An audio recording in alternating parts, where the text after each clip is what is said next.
Hello guys, welcome back to the channel Mathemagix JEE. In this session, we are going to discuss some problems on monotonicity and area under the curve. So let us begin this session. Let us first discuss about monotonicity. So what is monotonicity? Consider a function like this. Okay, this is the graph of y equal to f of x. Then we say that this graph is monotonously increasing if the derivative of this function f dash x is greater than 0. And you should also note that we call a function monotonously increasing if f dash x is also 0. So it doesn't matter if for some value of x in the domain of this function fx the f dash x value is 0, still the function is monotonously increasing. And similarly, we take a second case like this function is, let's say, y equal to gx, then it is monotonously decreasing function because for this function g dash x is less than equal to 0. So in some points in the domain of this function y equal to gx, the derivative of function may be 0, still the function becomes a monotonously decreasing function. When we talk about strictly monotonic increasing or decreasing function, we just remove this equality signs. Now, what is a non-monotonic function? For example, if a cubic function, let's say, is like this, then this cubic function is monotonic function because throughout its domain, this function is increasing and then it becomes stationary, let's say at x equal to 0, then it starts increasing again. But take another example that the graph of the cubic function is like this. Then this function is not monotonic because it increases in some interval, then decreases and then increases again. So it is non-monotonic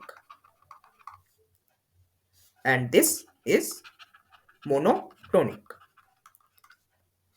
So you need to remember that if a function is increasing, then the derivative of function is greater than equal to 0. And if a function is monotonously decreasing, then the derivative of the function is less than equal to 0. Now let us solve a few questions to understand these concepts better. Here it says, let fx be this function. Find all real values of x satisfying the inequality 1 minus fx minus f cube x greater than f of 1 minus 5x. Okay. So the first thing that we notice here is this. This we can write as nothing but f of x. So the inequality becomes f of x is greater than f of 1 minus 5x. Now we need to discuss the concept of monotonicity here. Let us say a function y equal to f of x is monotonously increasing function. So let us take two points x equal to x1 and x equal to x2 in the domain of this function. Then we can say that, as you can see, the functional value at x equal to x1 is less than the functional value at x equal to x2. So f of x1 is less than f of x2.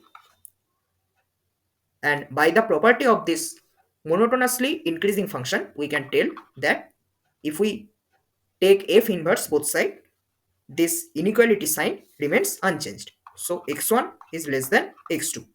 It is true when the function f is monotonously increasing. And similarly, if you take a second case that the function is monotonously decreasing, then you take 2 points, let's say x equal to x1 and let's say x equal to x2. Then you can see that the functional value at x equal to x2 is less than functional value at x equal to x1. So we can say that f of x1 is greater than f of x2. That means if we take f inverse both sides, this inequality sign will get reversed. So we can say x1 is less than x2. This is the concept that we have to apply in this question. So that means we can write this. If we take f inverse both sides, we have to check whether this function fx is monotonously decreasing or monotonously increasing. That means if we take the derivative of this function f dash x, it is equal to minus 1 minus 3x square. You can see that this functional derivative is always less than equal to 0. That means the function is monotonously decreasing. So we can write by the property that we just discussed that if f of x is greater than f of 1 minus 5x, then f of x should be less than 1 minus 5x. Then we can write that f of x is equal to 1 minus x cube is less than 1 minus 5x. So 1 gets cancelled and we will get x cube minus 4x is greater than 0. So from here we get x into x minus 2, then x plus 2 is positive. So now we can apply the wavy curve method. So there are 3 points, 2, 0, minus 2, and here plus, minus, plus, minus. So from here we can get the interval like this. So x belongs to the interval minus 2 to 0 union 2 to infinity. This is the answer of this question. I hope you understood the property of monotonic functions. Now here again a question. Let minus 1 less than equal to p less than equal to 1 show that this equation has a unique root in this given interval. And then we have to also identify the root. Okay. So let us assume this function as f of x first. So f of x is 4x cube minus 3x minus p. Okay. Now a standard substitution is striking my mind whenever I notice this type of equations, because if I substitute, let's say x equal to cos theta, then this f of x will simply become 4x cube minus 3x will become 4 cos cube theta minus 3 cos theta, so cos 3 theta minus p. So cos 3 theta minus p. Okay.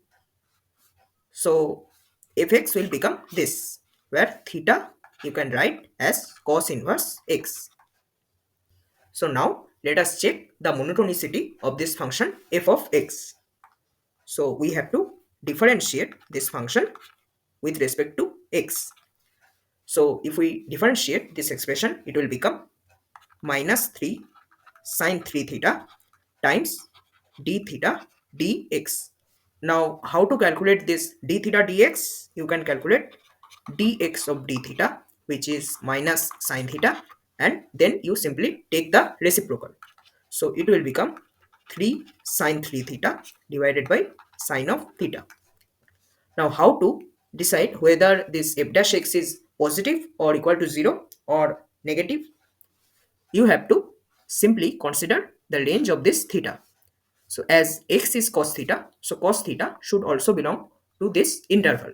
That means theta should belong to the interval 0 to pi by 3. So we say that 3 theta should lie in the interval 0 to pi. That means this sine 3 theta is always positive or equal to 0. Now if we notice this f dash x, it will be greater than equal to 0 in open 0 to closed pi by 3, because 3 theta belongs to this interval. So when 3 theta is pi or theta is pi by 3, this f dash x is 0, and otherwise this f dash x is positive. So we can say that this fx is a monotonously increasing function. So the graph of f of x we can draw like that. So let us plot the graph of this function. So here is the point x equal to 1, and this is the point x equal to half. So at half, if you calculate the functional value of fx, so f of half will be minus of 1 plus p.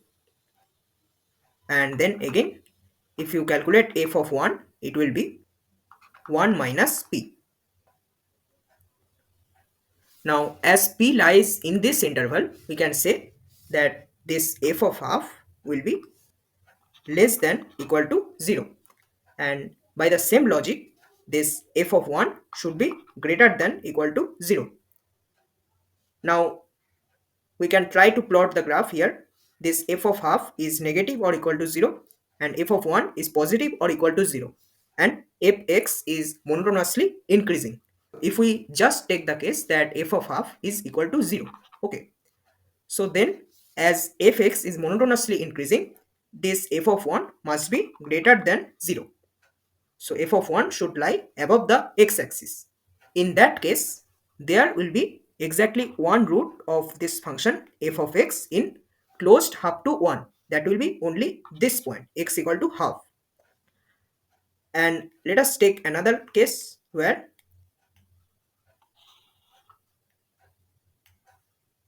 the functional value of f at x equal to 1 is 0. So p is 1.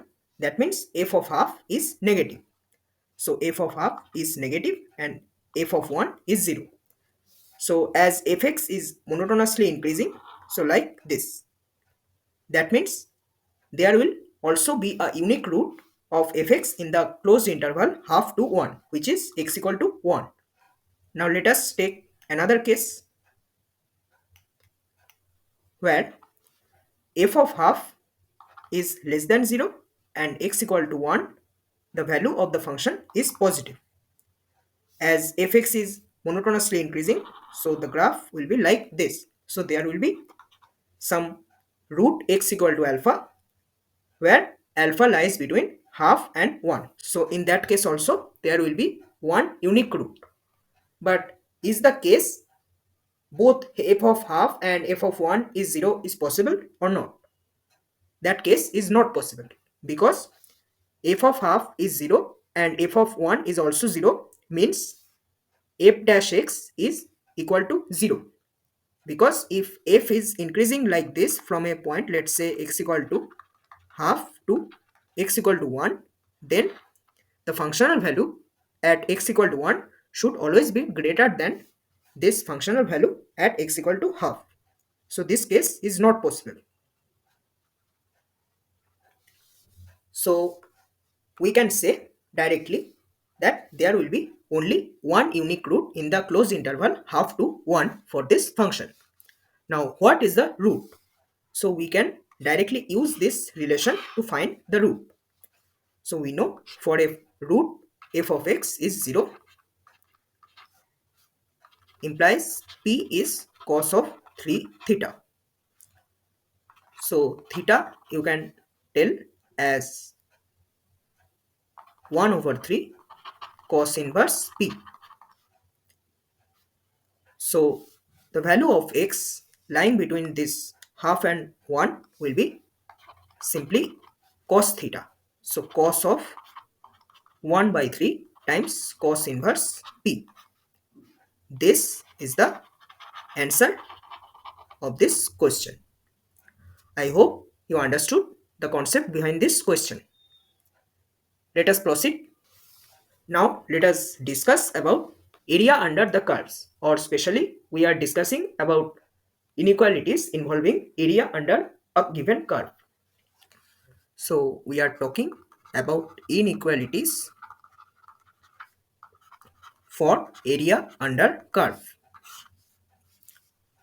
Now let us say that this is the graph of a function like this. This is x equal to a and this is x equal to b. This function is y equal to f of x. Now, how do you establish an inequality for this function? You simply take the minimum value of this function. Let's say the minimum value f min is equal to small m, and you just take the maximum value, local maximum of this function in this interval a to b. So the maximum value, let's say, is capital M. Then you can directly say that the area bounded by the function and this x-axis is equal to a to b integral f of x dx. And geometrically, you can also tell that this area shaded by the white color is always greater than equal to the area bounded by this y equal to m, y equal to small m line, and the lines x equal to a, x equal to b, and the x-axis. So it is always greater than equal to m times b minus a. And similarly, by the same logic, you can say that the area bounded by this function and the x-axis between x equal to a and x equal to b is always less than equal to the area of this rectangle formed by the lines y equal to capital M, x equal to a, x equal to b, and x-axis. So this whole rectangle. So capital M times b minus a. This is one of the inequalities that you will frequently need to solve inequality problems involving area under curves. Now, what are the other ways to form an inequality of a bounded area? See, there are various methods to find the upper bound and the lower bound of the integral, or especially the area. The more you practice, the more you will get exposed to newer concepts of finding or approximating the area. So I think we would better understand this topic by solving one or two problems. Let us take a problem. This problem was asked in IIT JEE 2012.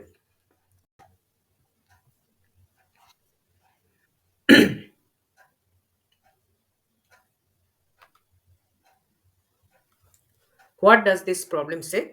Let S be the area of the region bounded by y equal to e to the power minus x square, y equal to 0, so x-axis, x equal to 0 and x equal to 1.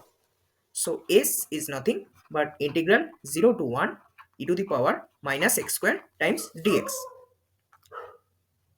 Now we have to find some upper bound of this S and some lower bound of this S.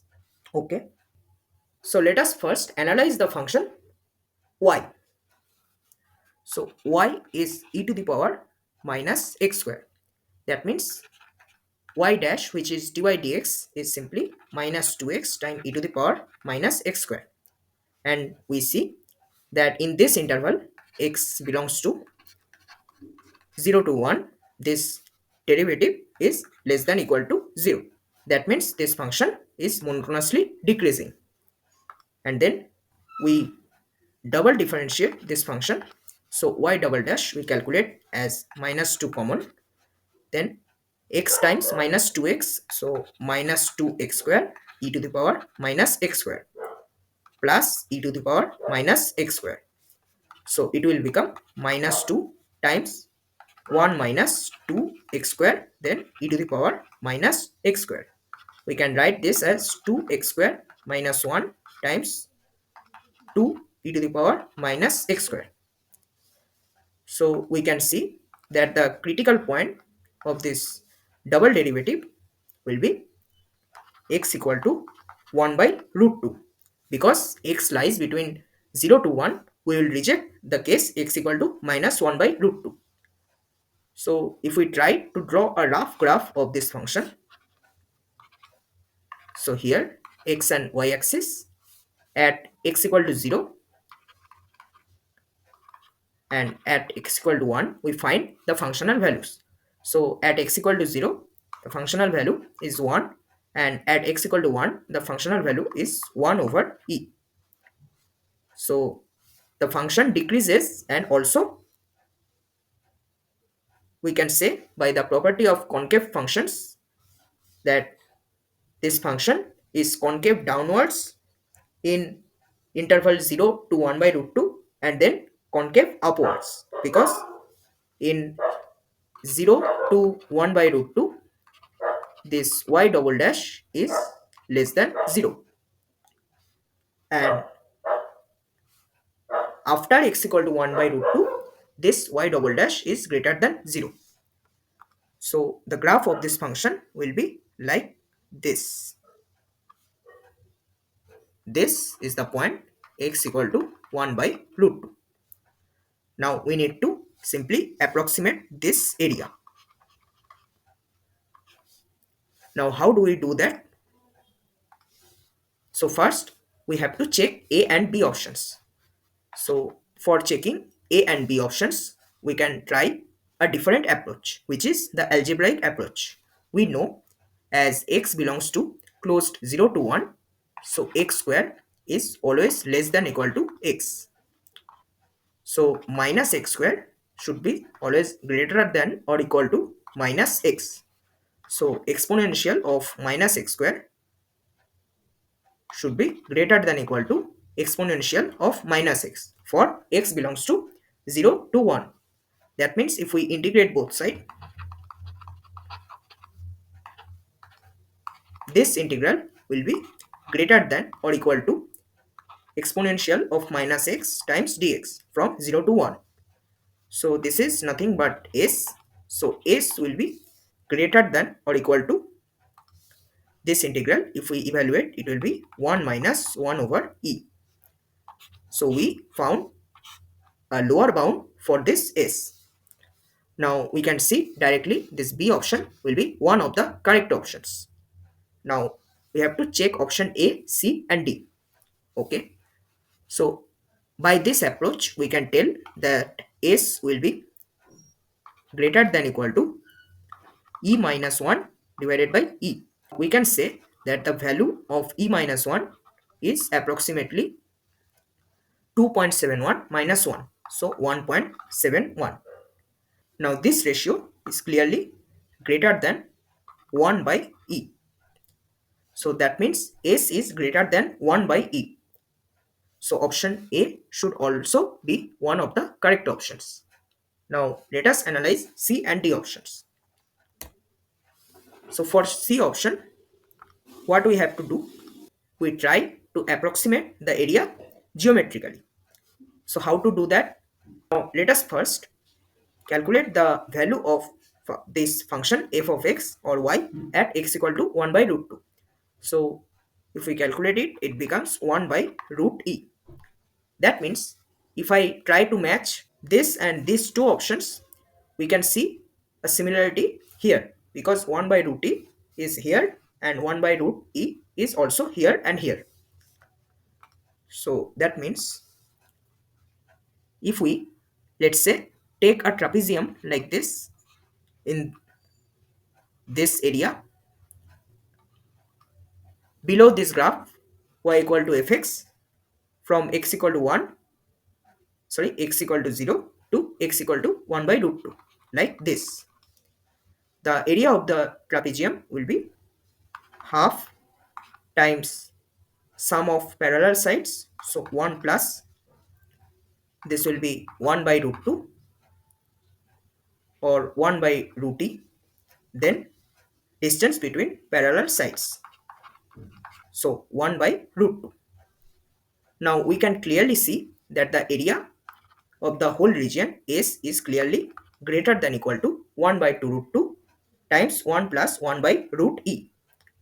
Now this ratio is clearly greater than 1 by 4 times 1 plus 1 by root e. So that means this C option is absolutely wrong. It says S is less than equal to this value. So option C is clearly wrong. Now we have to check this D option. Let us draw the graph of this function again in this page. So this is the point x equal to 0. This is the point x equal to 1. And somewhere in between lies the point x equal to 1 by root 2. So here the graph of this function will look like this. This is 1 by e. This is 1 by root e. And then this is 1. So if we try to analyze the D option here, we need to somehow create another trapezium or rectangle to analyze the area of the region geometrically. So that means, let's say we are taking two rectangles like this. One rectangle like this, and the second rectangle, let us use another color here, like this. So let us name this first region as A1 and this as A2. So we can say that the sum of A1 plus A2 will be clearly greater than or equal to the total region S. What is the area of this region A1? A1 is simply the area of this rectangle. So 1 times 1 by root 2. So 1 by root 2. And then A2 will be simply, this is 1 by E times 1 minus 1 by root 2. So we can say that S is clearly less than equal to 1 by root 2 plus 1 by E times 1 minus 1 by root 2. So here if we look into the D option, this option is also correct. So option A, B, D are the correct options for this question. I hope you understood how to use geometrical approximations while approximating the area. Let us solve another problem based on the inequalities of area.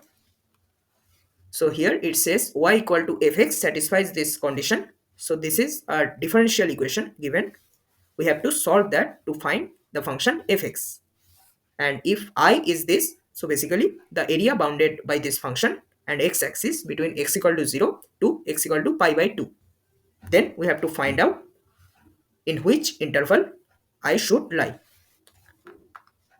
So if we solve this differential equation first, let us take y equal to fx. So dy dx plus I divide with sin x throughout this whole equation. So dy dx plus y times cot x plus equal to is cosec x. So this is a simple linear equation. Integrating factor will be simply exponential of integral cot of x dx. So integral cot x dx is simply log of sin x, and exponential and log will cancel each other. So we will be left with sin of x. That means the solution of this differential equation will be simply y times the integrating factor is equal to integral of sin x times cosec x dx plus integration constant. So this we can say that it is equal to x plus c. So y is x plus c divided by sin of x. Now we are given this information to find the integration constant. So if we use this information, fx being bounded when x tends to 0, that means limit x tends to 0, y exists. So we can tell by direct observation that c should be 0. That means y is equal to fx is equal to x over sine x. Now we have to approximate the area bounded by this function between 0 and pi by 2. Now how to do it? We need to remember some inequalities to find the range of this integral, or basically the area, because in this interval both x and sin x is positive, so the function itself is positive. So the area bounded by the function and the x-axis will be the integral itself. Now we know that sin x is less than x for x greater than 0. So by this we can say that this integral will always be greater than 1 dx from 0 to pi by 2, or this integral, let's say this as I, so I will be greater than pi by 2. This is our first equation. This is the lower bound of this integral. Now we have to find some upper bound of this integral. How can we do that? Let us analyze a function. Let's say f of x is equal to x by sine x. For x belongs to open 0 to pi by 2. So we can say that if we differentiate this function f dash x, it will be sine square x, then sine x times x, so sine of x minus x times cos of x. It will be equal to, if we take the cos x in the denominator, tan x minus x divided by cos x times sine square x. Now we know that by the graph of these functions, cos x is positive for x belonging to this interval, and if we observe carefully, this is the line y equal to x, and y equal to tan x for x equal to 0 will be like this. That means this tan x is always greater than x for this interval. So tan x minus x is overall positive, and cos x is also positive, and sine square x is always positive. So f dash x is greater than 0 in this 0 to pi by 2 open interval. That means the maximum value of this function f of x will be achieved at x equal to pi by 2. So we can calculate f of pi by 2. F of pi by 2 is pi by 2 only. So we can say, by the property that we discussed first, this property, so integral a to b f of x dx is less than equal to the maximum value times the difference of this a and b. If we use this property, we will get the integral is less than. I am using strict inequality because the function is strictly decreasing in this 0 to pi by 2 open interval. So I is less than pi by 2 times pi by 2 minus 0. So I would be less than pi square divided by 4, which is our second inequality. That means I should lie between pi by 2 and pi square divided by 4. So option A is the correct option. I hope you understood this question. You can practice more and more questions on this topic to get a better grip on these concepts.